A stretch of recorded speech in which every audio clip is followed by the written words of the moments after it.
Have you started? Yeah.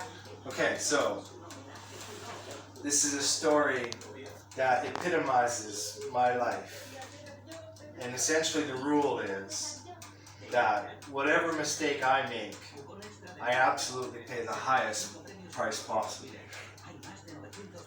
So I'm at work at Sears. It's a department store. And I work in the sports department. And every so often we have to go downstairs, to get things from the warehouse. And while I'm down there, I'm poking around and I see these knives made by, they used to be called J.A. Henkel's. And now they're called Zwillig or something. And they're like knives that I had used when I had my days as a chef.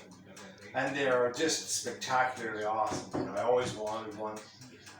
And so I found one, a good sized one. About that long. It was like $120, And I thought, I'm going to find a way to get this, without paying for it, of course. So I think, I lay my plans and decide when I can do it. And it's one day when there's a guy who I'm working with who is like an easygoing guy. So what we used to do is one of us would just go home, basically. So it was my turn. So I made my way down to the warehouse. I took this knife and I slipped it up my sleeve in my suit jacket. And walk upstairs and say to the guy, yeah, see you later. And the thing is that the security guards at the department store actually spend a lot more time watching staff than they do customers. So when you leave, you have to go out specific ways and at specific times, and they can actually bodily search you. And they do. And so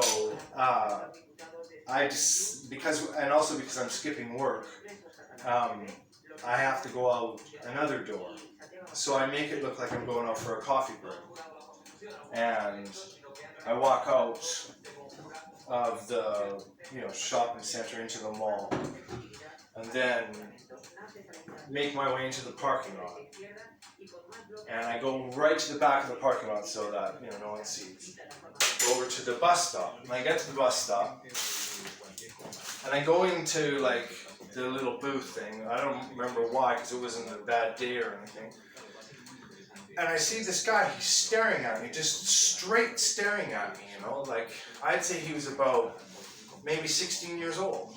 And I thought, oh fuck, he's one of the fucking detectives, but he's a young one. And he's just like that, he's and so I just try to ignore him, and then he comes around and he says something to me, do you know how to kickbox? And I'm like, what? And he's like, yeah, do you know who this guy is? He names some guy, a kickbox trainer that maybe I would know or something. And I'm like, no. And he goes, well, I'm friends with him. And you want to fuck with me? And I'm like, what? I don't even know what's going on, And so, and he's small, smaller than me. So I don't even know if it's a joke, or have you lost your mind, or are you a security guard and you're trying to make me pull my knife? So I think, I don't want anything to do with this in any case, right? None at all. If you're a fucking 16-year-old kickboxer, amongst other things, I don't want anything to do with you. And then another guy comes, some sort of out of nowhere, same age, same sort of thing, and he starts telling me the same thing, now they're both gonna beat me up. And I don't even know what's going on. So I think I have a suit on that's worth whatever amount of money more than I make, and I've got a stolen knife in my sleeve, and also I've got about 5 grams of hash oil, which is $150. So I've got maybe $700-800 worth of stuff, plus I have a stolen knife, and I'm going to get beat up and there's going to be cops. You know what I mean? It's just how fucking terrible can this be? So I think, okay, I'm not going to let this happen. So I see another bus come and pull in. So I think, well, I'll jump on this bus, you know. I'll take it around. I know where it goes. I'll take it around, and I can just rejoin my own route. And so I scooch over, I get on, and these guys come running behind me, and they tell the bus driver, he's got a knife, he's got a knife.